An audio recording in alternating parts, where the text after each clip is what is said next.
Hello everyone, welcome to the channel E Pathshala. E पाठशाला के platform पे मैं शिखा आपका बहुत बहुत स्वागत करती हूँ। ई पाठशाला के प्लेटफॉर्म पे सीडीपी में आज मैं लेकर आई हूँ आपके सामने पियाजे के संज्ञानात्मक सिद्धांत के अवस्थाओं के बारे में, यानी कि जीन पियाजे जो कि एक स्विस मनोवैज्ञानिक हैं, उन्होंने अपना संज्ञानात्मक विकास का सिद्धांत दिया था जिसमें मैं आपसे डिस्कस करने वाली हूँ अवस्थाओं के बारे में। तो चलिए शुरू करते हैं हमारा आज का टॉपिक। सबसे पहले जानेंगे हम जीन पियाजे के बारे में। डॉक्टर जीन पियाजे या एक स्विस मनोवैज्ञानिक थे जिन्होंने मानव विकास के समस्त पहलुओं को क्रमबद्ध तरीके से उजागर किया, जिसे हम पाइगेट थ्योरी एवं जीन पियाजे का संज्ञानात्मक सिद्धांत के नाम से भी जानते हैं। यानी कि जीन पियाजे जो थे वो एक स्विस मनोवैज्ञानिक थे और इन्होंने मानव विकास के बारे में क्रमबद्ध तरीके से अध्ययन किया और उसके बाद अपनी थ्योरी दी, जिसे हम नाम देते हैं जीन पियाजे का संज्ञानात्मक सिद्धांत, यानी कि पाइगेट्स की कॉग्निटिव थ्योरी। उन्होंने अपनी थ्योरी में बताया कि बालक का संज्ञानात्मक विकास कैसे होता है और उसके विकास के क्या क्या स्तर होते हैं। यानी कि जो जीन पियाजे थे उन्होंने अपने सिद्धांत में बताया कि जो बालक का संज्ञानात्मक सिद्धांत होता है, यानी कि बालक की जो बुद्धि होती है, जो उसको ज्ञान होता है, वो उस ज्ञान का निर्माण कैसे करता है, कैसे उसका ज्ञानात्मक विकास होता है और कौन कौन से विकास के स्तर होते हैं जिससे उसका संज्ञानात्मक विकास होता है। पियाजे का मानना था बच्चे नन्हे वैज्ञानिक के समान होते हैं। यानी कि जो पियाजे थे उनका कहना था कि जो छोटे बच्चे होते हैं वो एक नन्हे वैज्ञानिक होते हैं, अर्थात उनकी सोचने समझने की क्षमता मात्रा में बड़ों के बराबर होती है, लेकिन बच्चों के सोचने समझने का प्रकार सर्वथा भिन्न होता है। यानी कि पियाजे का कहना था जो छोटे बच्चे होते हैं वो नन्हे वैज्ञानिक होते हैं, यानी कि वो खुद ही खोज करके तब जो है किसी चीज को मतलब वो जानने का जब प्रयास करते हैं तो उसके बारे में खुद ही खोजबीन करते हैं, इसलिए उनको नन्हे वैज्ञानिक कहा गया। और पियाजे ने कहा कि जो छोटे बच्चे होते हैं उनकी जो सोचने समझने की जो क्षमता होती है वो मात्रा में तो बड़ों के समान होती है, लेकिन उसका जो प्रकार होता है, सोचने का जो तरीका होता है, जो सोचने समझने का प्रकार होता है, वो एकदम अलग होता है बड़ों की अपेक्षा।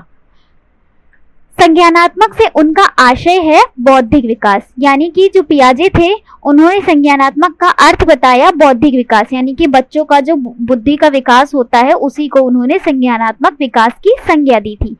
जीन पियाजे के अनुसार बालक का बौद्धिक विकास क्रमबद्ध तरीके से होता है। यानी कि ऊपर इससे पहले वाली स्लाइड में भी मैंने आपको भी बताया कि जो जीन पियाजे थे उन्होंने बालक के संज्ञानात्मक विकास का क्रमबद्ध तरीके से अध्ययन किया था। तो इनका मानना था कि बालक का जो बौद्धिक विकास होता है वो एक क्रमबद्ध तरीके से होता है। एक एग्जाम्पल के थ्रू हम इसे समझते हैं। जैसे बच्चा भूख लगने पर रोता है, अर्थात वह अपने भावात्मक पहलुओं को विभिन्न क्रियाओं के जरिए व्यक्त करता है। वह अपने भावात्मक पहलुओं को अपनी इंद्रियों जैसे आँख, कान, नाक, जीभ, हाथ आदि के माध्यम से प्रकट करता है। यानी कि जैसे जब बच्चा बहुत ज्यादा छोटा होता है तो वो बोल नहीं सकता, उसको वर्ड्स नहीं आते होते हैं, तो जब उसको भूख लगती है तो वो क्योंकि बोल नहीं सकता इसलिए वो रोने लगता है। यानी कि वो अपनी जो क्रियाएं हैं उसको व्यक्त करता है भावनात्मक पहलुओं से, अपनी भावनाओं से हमें व्यक्त करके बताता है कि उसको किस चीज की जरूरत है, और वो अपनी इंद्रियों का यूज करके हम लोगों को इंडिकेट करता है कि उस बच्चे की क्या जरूरत है, क्या उसकी आवश्यकता है। तत्पश्चात वह अपने माता पिता का अनुकरण करता है। उसके बाद वह समाज में आकर सामूहिक क्रियाओं पर बल देता है, जिससे उसके संज्ञानात्मक विकास में वृद्धि होती है।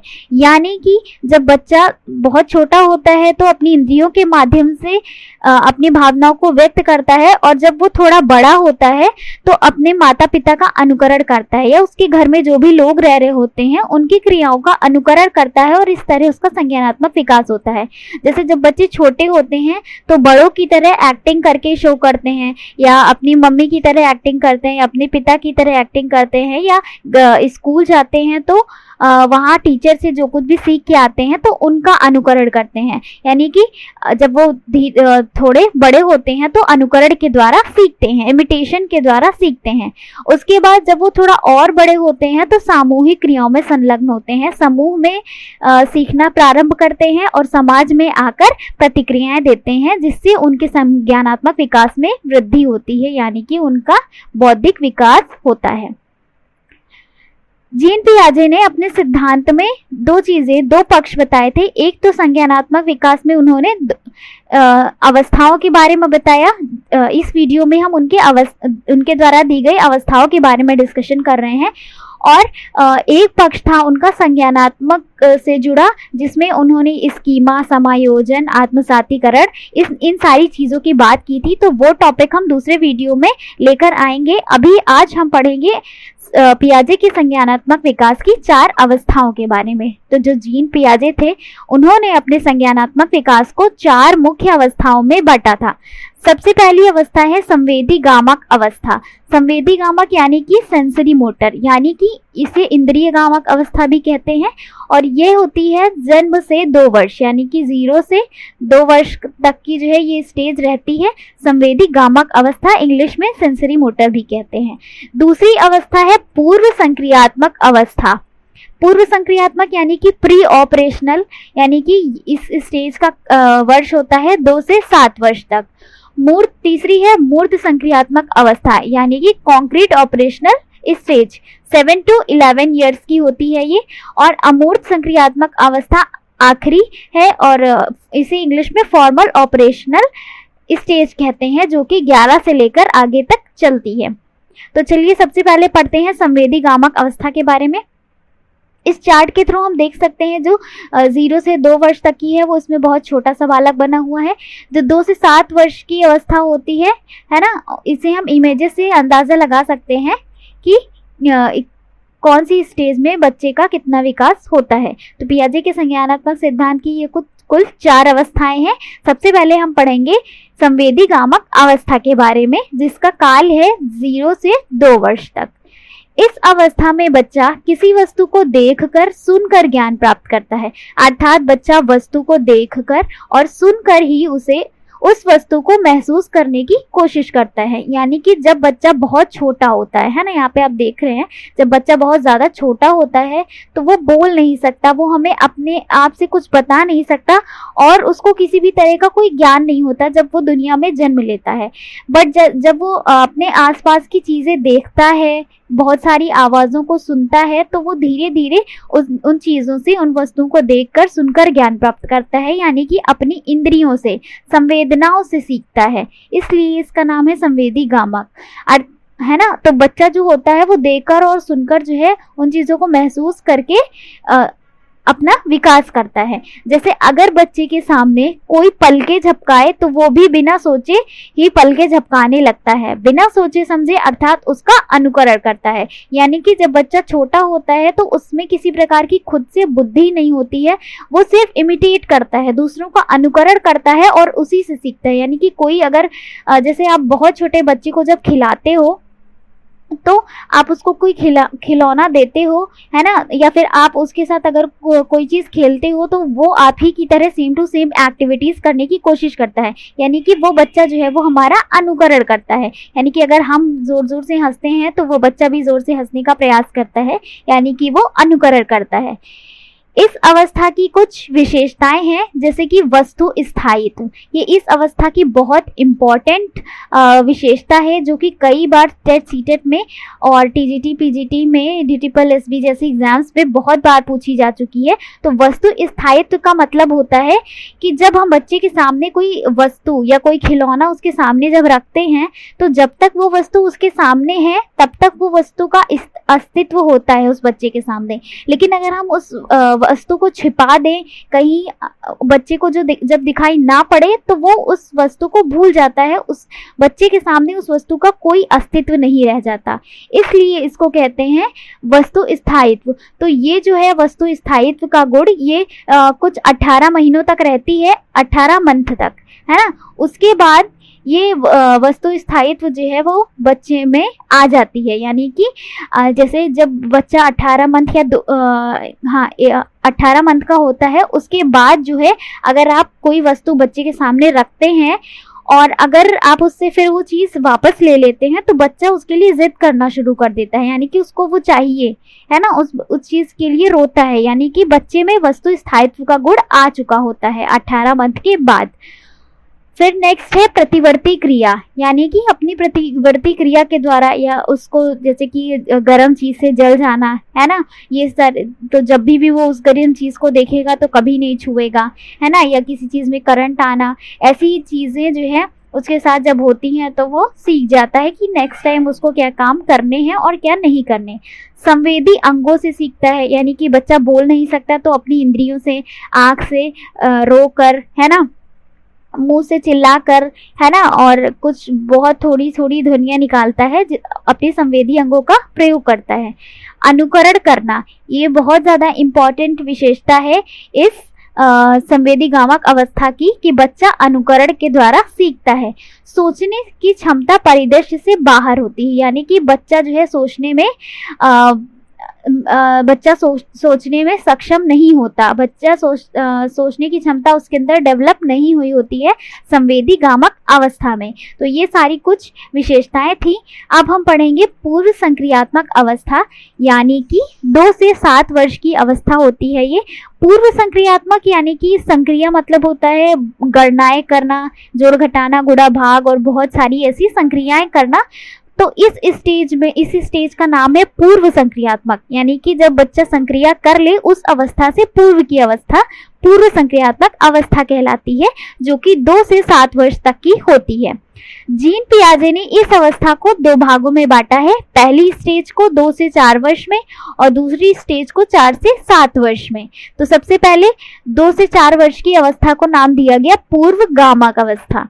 पूर्व गामक अवस्था की अवस्था में बच्चा अतार्किक चिंतन करता है, जो कि तर्क करने योग्य ही नहीं होते। यानी कि इस स्टेज में जब बच्चा होता है तो वो अतार्किक चिंतन करता है, इलॉजिकल बातें करता है कि ऐसा क्यों होता है।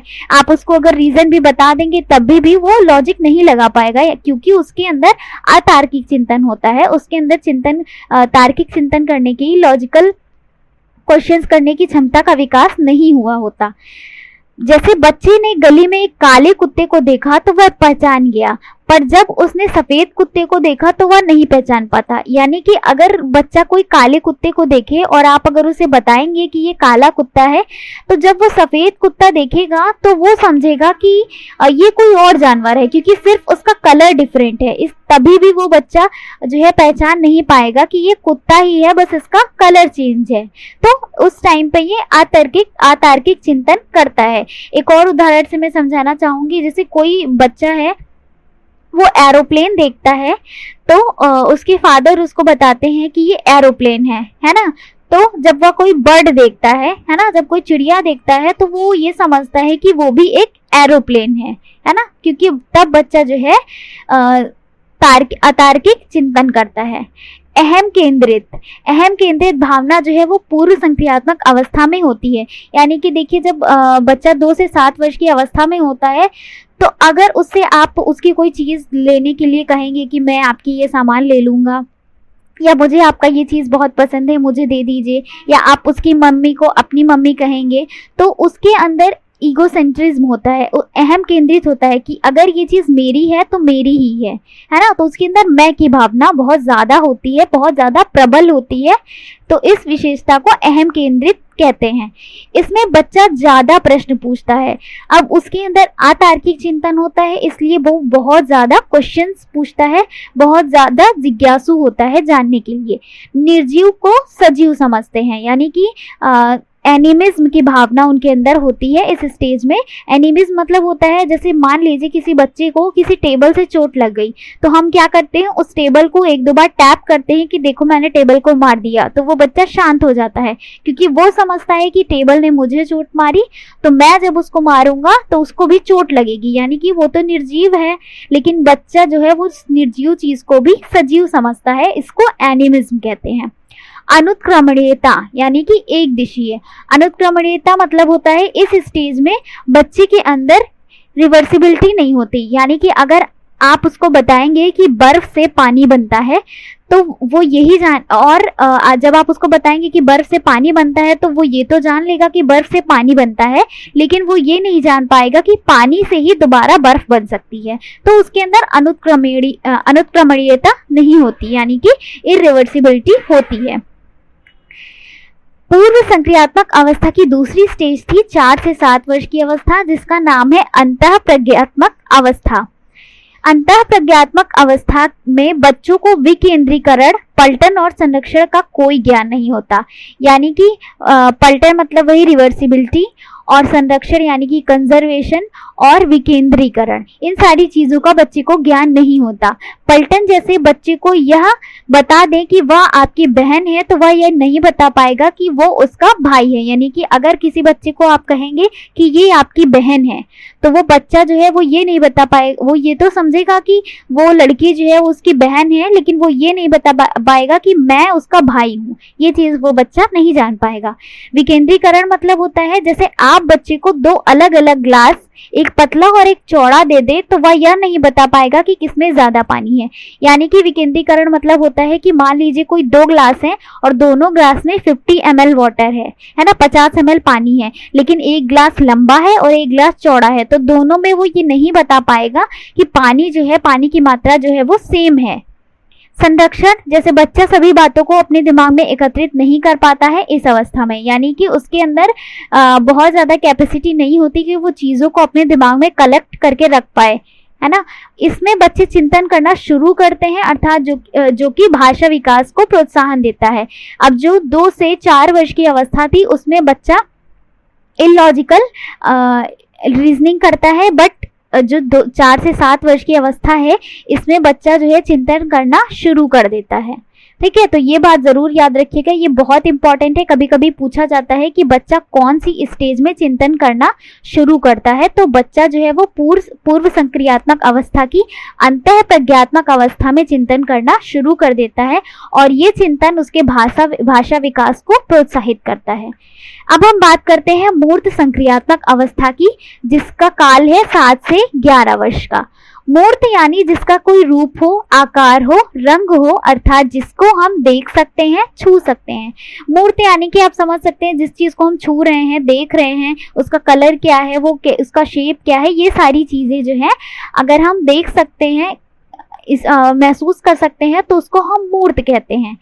इस अवस्था में बच्चा मूर्त चिंतन करता है, यानी कि जो चीजें उसको दिखती हैं वो सिर्फ उन्हीं चीजों को समझता है। जैसे जब बच्चा कोई नया खिलौना देखता है तो उसके बारे में मूर्त चिंतन करता है, उसकी बनावट, उसका आकार, उसका रंग। यानी कि बच्चे के सामने जब आप कोई खिलौना लाते हैं तो अगर वो 7 से 11 वर्ष की अवस्था में है तो वो बच्चा जो है उस खिलौने को देख रहा है, यानी कि मूर्त चीज है वो खिलौना। तो उसका आकार क्या है, उसकी कैसी बनावट है, वो कौन से आकार में है, उसका रंग क्या है, ये सारी चीजें बच्चा जान पाएगा।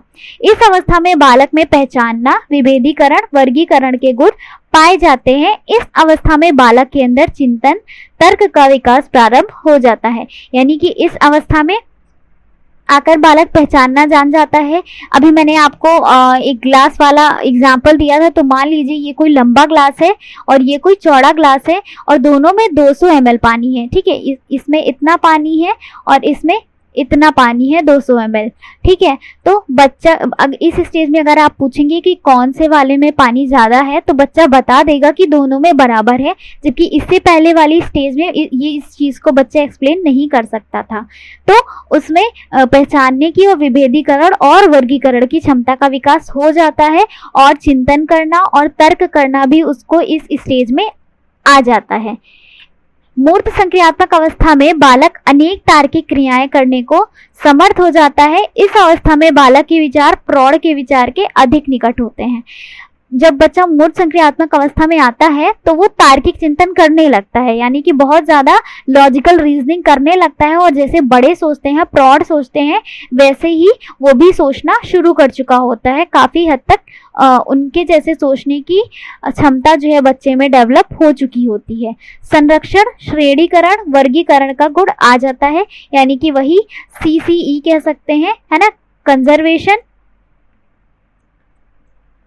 CCS, कंजर्वेशन और सीरियलाइजेशन, है ना। और ये CCS जो है ये गुण बच्चे में आ जाता है, संरक्षण का, है ना, श्रेणीकरण का और वर्गीकरण का। और पलटावी गुण यानी कि रिवर्सिबिलिटी आ जाती है, यानी कि ये बच्चा जान जाएगा कि अगर बर्फ से पानी बनता है तो वो ये भी जान जाएगा कि पानी से बर्फ भी बनती है। ये चीजें बच्चे के अंदर डेवलप हो चुकी होती हैं।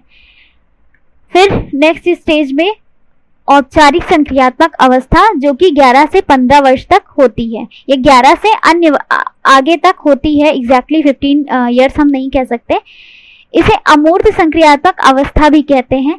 अमूर्त संक्रियात्मक अवस्था यानी कि बच्चा जिन चीजों को सामने नहीं देख रहा उन चीजों के बारे में भी सोचना शुरू कर देता है औपचारिक संक्रियात्मक अवस्था में।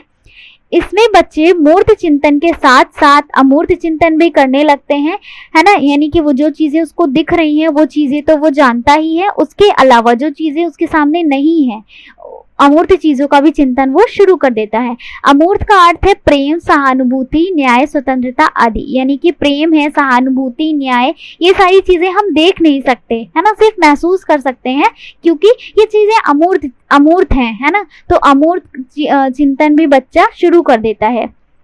इस अवस्था में संप्रेषणशीलता तथा निर्णयन क्षमता विकसित होती है, यानी कि बच्चा बहुत हद तक कम्युनिकेशन में उसका जो है कम्युनिकेशन स्किल जो है बहुत डेवलप हो चुकी होती है।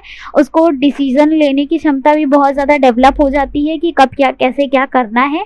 लगभग पूर्ण विकास बच्चे का इस स्टेज में हो जाता है। इस अवस्था में व्यक्ति अनेक संक्रियात्मक को संगठित कर उच्च स्तर के संक्रियात्मक का निर्माण कर सकता है, यानी कि बहुत सारे ऑपरेशंस को बच्चा कर सकता है, बहुत सारी गणनाएं कर सकता है, क्रिटिकल थिंकिंग भी कर सकता है और विभिन्न प्रकार की समस्याओं के समाधान के लिए अमूर्त नियमों का निर्माण करता है। और जब भी उसके सामने कोई समस्या आती है तो उसके लिए वो अमूर्त चिंतन करता है, यानी कि बहुत क्रिटिकल थिंकिंग करता है और सॉल्यूशंस को ढूंढता है। तो आई होप आपको ये अवस्थाएं समझ में आई होंगी। तो चलिए पढ़ते हैं पियाजे का संज्ञानात्मक सिद्धांत के शैक्षिक उपयोग, यानी कि बच्चे को पढ़ाने में हम कैसे पियाजे के सिद्धांत का उपयोग कर सकते हैं। इस सिद्धांत में कहा गया कि अध्यापक को यह चाहिए कि वो छात्र को स्वयं सीखने दें, उन्हें अपने अधिगम को स्वयं संचालित करना चाहिए। यानी कि पियाजे ने कहा था कि बच्चे जो हैं वो नन्हे वैज्ञानिक होते हैं, वो अपनी जो भी उनकी जिज्ञासा होती है उसके बारे में स्वयं खोजबीन करते हैं, तो उनको खुद सीखने का मौका देना चाहिए टीचर को।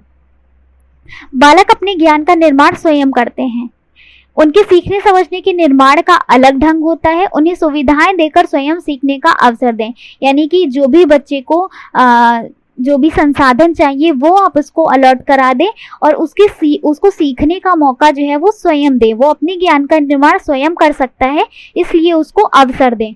छात्र को जितना अधिक करके सीखने का अवसर मिलेगा उसका ज्ञान उतना ही अधिक स्थायी और स्पष्ट होगा। यानी कि जब बच्चा खुद से करेगा तो वो खुद के करके जब वो सीखेगा खुद से करके तो उसको जो तब ज्ञान प्राप्त मिलेगा वो क्या होगा, बहुत अधिक स्थायी होगा और स्पष्ट होगा। पियाजे के अनुसार संज्ञानात्मक या मानसिक विकास निरंतर चलने वाली प्रक्रिया है, यानी कि बच्चे का जो बौद्धिक विकास है या संज्ञानात्मक विकास है वो निरंतर चलता रहता है। बालकों का मानसिक विकास धीरे धीरे एक सोपान के तहत होता रहता है। अध्यापकों को पहले बालकों के मानसिक विकास की अवस्था का निर्धारण कर तब उसे शिक्षित करने हेतु योजना बनानी चाहिए। यानी कि अध्यापकों को चाहिए कि वो बालकों की मानसिक अवस्था का निर्धारण कर ले और फिर उसको कैसे शिक्षित करना है, उसको किन चीज़ों की ज़रूरत है, ये सारी चीज़ें शिक्षक को ध्यान में रखनी चाहिए। तार्किक चिंतन के विकास में बाल्यावस्था महत्वपूर्ण कड़ी मानी जाती है, अतः शिक्षकों को बच्चों में तार्किक क्षमता बढ़ाने का प्रयास करना चाहिए। यानी कि जब बच्चा बाल्यावस्था में होता है तो तार्किक चिंतन करना शुरू कर देता है, तो शिक्षक को क्या करना चाहिए कि ऐसे गेम्स खिलाने चाहिए बच्चे को या ऐसी क्रियाएं करवानी चाहिए जिससे उसकी तार्किक क्षमता जो है बढ़े। वर्ग में सामान्य रूप के विद्यार्थियों को छोटे छोटे समूह में विभाजित कर उनमें विचार के माध्यम से तार्किक बुद्धि के विकास के अवसर देने चाहिए। यानी कि छोटे छोटे ग्रुप्स में बच्चों को डिवाइड कर दें और उनको बहुत सारी क्रियाएं करने को दें जिससे उनका तार्किक विकास हो सके। बच्चों को गलती करने और उसमें स्वयं सुधारने का पर्याप्त अवसर देना चाहिए। यानी कि जब भी बच्चे गलती करते हैं तो उन्हें डांटने की बजाय उनको प्रोत्साहित करिए और बच्चे जो है अपनी गलतियों को स्वयं सुधारें, ऐसा अवसर बच्चों को प्रदान करना चाहिए। शिक्षकों को प्रयोगात्मक शिक्षा एवं व्यवहारिक शिक्षा पर बल देना चाहिए। प्रयोगों के माध्यम से बालकों में नवीन विचार का संचार होता है। यानी कि जब बच्चा ऐसी स्टेज में होता है तो उसको प्रयोगात्मक शिक्षा यानी कि वो खुद करके सीखे, प्रयोग करके सीखे, अपने ज्ञान का निर्माण जो है स्वयं करे, और व्यवहारिक शिक्षा उसको देनी चाहिए, जिससे बालकों में नवीन विचार का संचार होता है। जब वो अपने से खुद से करेंगे, करके सीखेंगे तो बहुत सारी गलतियां करेंगे, उन गलतियों से सीखेंगे और नवीन विचार उनके अंदर आएंगे। नवीन दृष्टिकोण मौलिक अन्वेषण के दृष्टिकोण से महत्वपूर्ण होता है। यानी कि किसी भी नई चीज़ को सीखने के लिए जो है नवीन दृष्टिकोण जो है वो बहुत ज़्यादा इम्पॉर्टेंट होता है। तो आई होप ये वीडियो आपको अच्छा लगा होगा। पियाजे का संज्ञानात्मक सिद्धांत जो है वो टेट सीटेट के लिए या किसी भी राज्य का, किसी भी स्टेट का टेट हो, आगे सुपर टेट के लिए और बहुत सारे टीचिंग एग्जाम्स के लिए बहुत ज़्यादा इम्पॉर्टेंट है। और जो भी स्टेज की विशेषताएं हैं वो एक एक करके भी डायरेक्टली पूछ ली जाती हैं, या स्टेजेस का वर्ष पूछ लिया जाता है, या स्टेजेस को नाम से पूछ लिया जाता है। तो आई होप आपको ये वीडियो अच्छा लगा होगा। चैनल को लाइक सब्सक्राइब जरूर करें, और आप हमारे चैनल से जुड़ सकते हैं फेसबुक, इंस्टाग्राम और टेलीग्राम से। Thank you.